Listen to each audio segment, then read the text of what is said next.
2 running tests this week. G'day runners, welcome to Running Alive.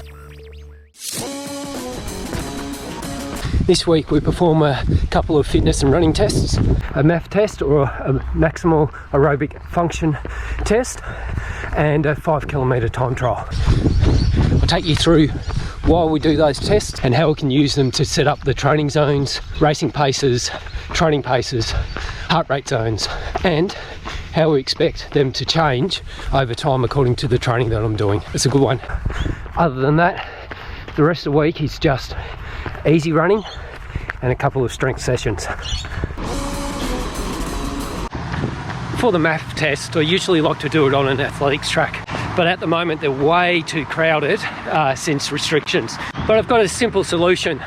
I've mapped out a section of the Diamond Creek Trail to give me a fairly flat 8 kilometre out and back.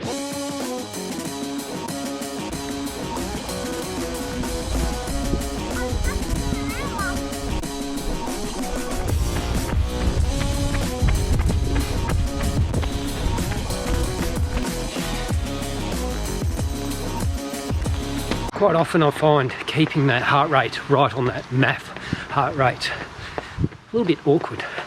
Today was one of those days. So that's the MAF test done and dusted. Didn't actually check the time as I finished. And now I'm a little bit frustrated that I don't know exactly how I went.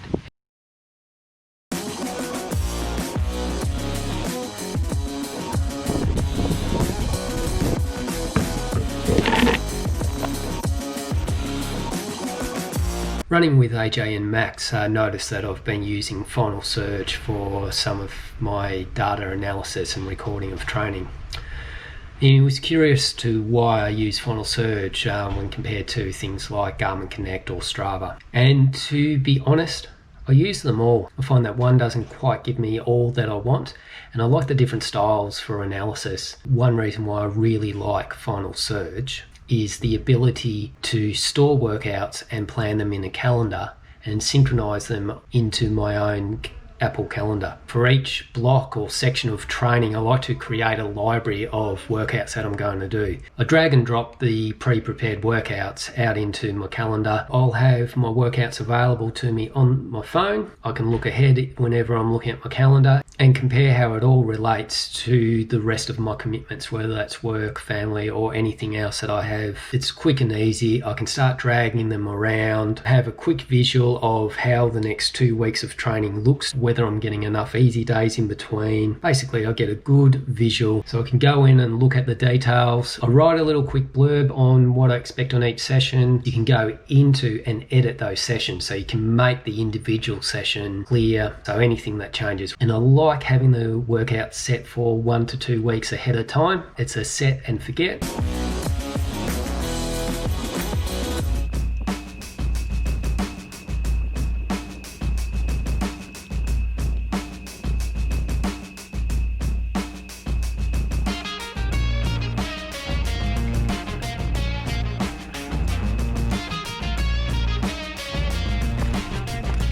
Perfect morning for an easy run with the dog.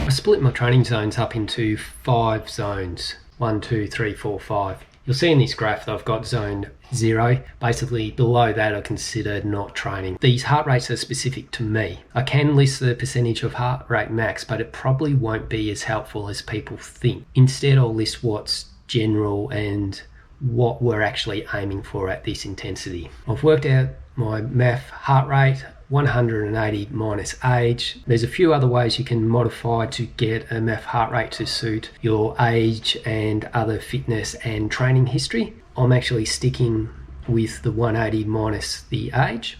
At 43 years old, it gives me a MAF heart rate of 137 beats per minute. And for me, that works out to be 77% of my heart rate max. The MAF heart rate seems to correlate pretty well for myself to that first lactate threshold. That threshold where your body is producing a bit of lactate, it can use it within the muscle. And if you were to measure it, you'd see that there's a slight increase above resting levels. The key marker here is you can also notice just a little bit of a rise in your breathing rate when you first hit this level. It is the maximum level where you can sustain an even pace and should have very minimal cardiac drift. So this is the maximum level of what most would consider their base or aerobic or basic endurance training level. I use it to set the top of zone 2 for myself. Zone 1 starts at 55% heart rate max. Zone 2 starts at 65%.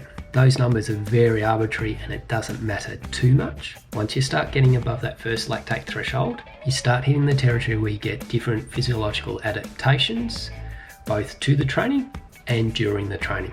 So most of my easy work will be done at below the MAF heart rate or below the first lactate threshold. Now zone 3 for me is that tempo zone, which I've mentioned in the last video. It is between the 2 lactate thresholds. And that second lactate threshold, usually called the anaerobic threshold or second lactate threshold. Basically the key marker for this second threshold is once you exceed it, the body can no longer process the lactate acidosis that is being produced in the muscles. It leaks into the bloodstream and it accumulates at a fast rate. To stay at this area, at best you'll probably be able to hold it for up to 60 minutes. Beyond this threshold, we have a change in physiology, both during the session and in the response to it. 4 and 5, they're above the second threshold. Most of the work will be in zone 4 for myself when I'm doing the high intensity work. My threshold works out to be about 87% of my heart rate max. As an arbitrary line between zone 4 and zone 5, I've chosen 95% of my heart rate max. There's no key marker for it. It's just that when I analyze the data, I'll get a marker that points out that I was very close to my heart rate max. Heart rate will guide most of the lower intensity training, but it won't guide the faster work. Threshold work and above and VO2 max, it'll be more about the ratings of perceived exertion and the paces that I'm working at. Heart rate will just be a byproduct of that. Today I'm doing the 5 kilometre time trial and I'm going to use that to help set the pacing for the higher end work. One thing to take note of with all these talk about thresholds, certain heart rate zones, pacing guides, that in terms of running, exercise, physiology, there's no true set points. There's always a variation, there's always a spectrum, so they will only act as guides. The good news for today's time trial is that restrictions for exercise outdoors are now out to 2 hours. So that means I don't have to modify the Diamond Creek Park run course. I can actually run the course itself and still have time to be within the restrictions. That didn't happen under the 1 hour restriction. And it's windy, strong wind warnings as well.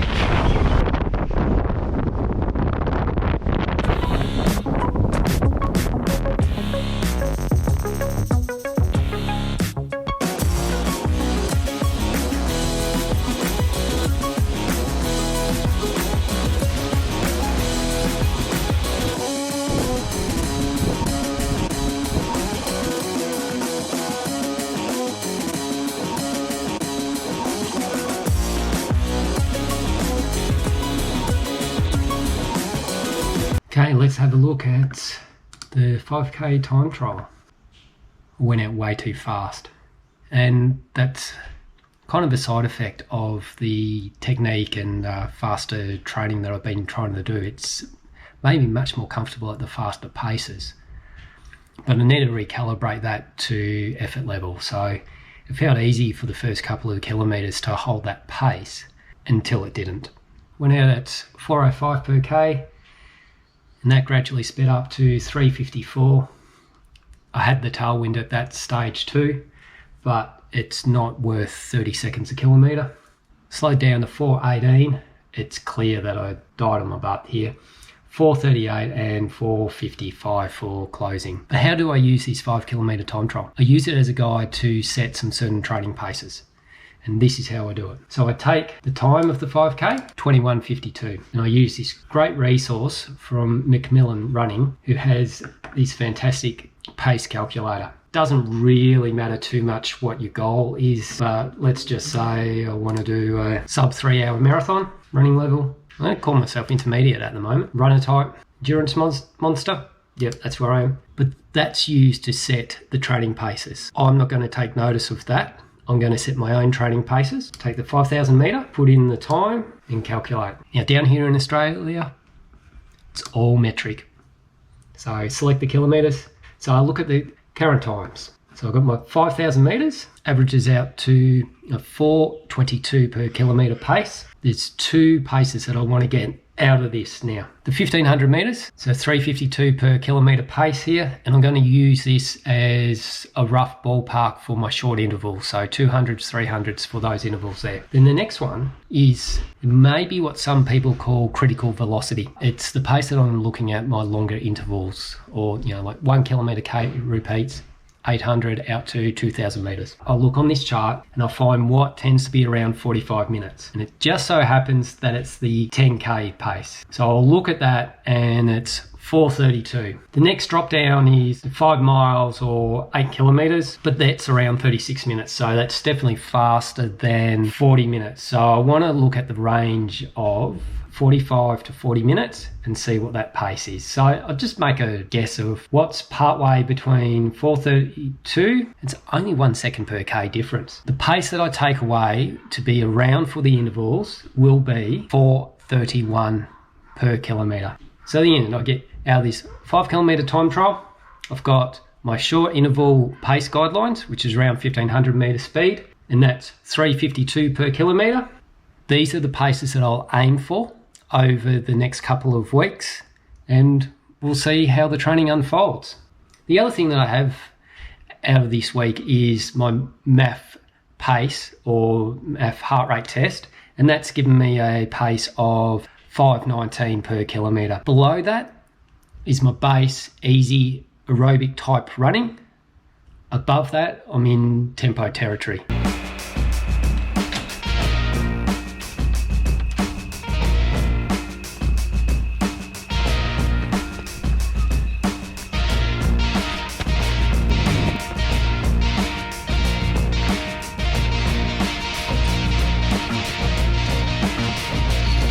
To guide the training sessions, I use a combination of heart rate, pace, taking into account terrain and weather, plus how I feel. So out of this week, I've got some pace and guidelines as discussed.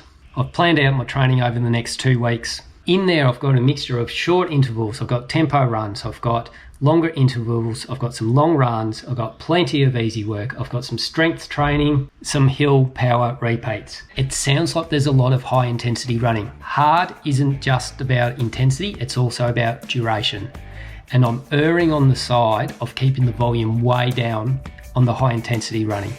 So really, I'm teaching my body how to run fast again, without trying to dig myself into a hole. If you've got any questions, I'm more than happy to answer them, so ask away down in the comments below.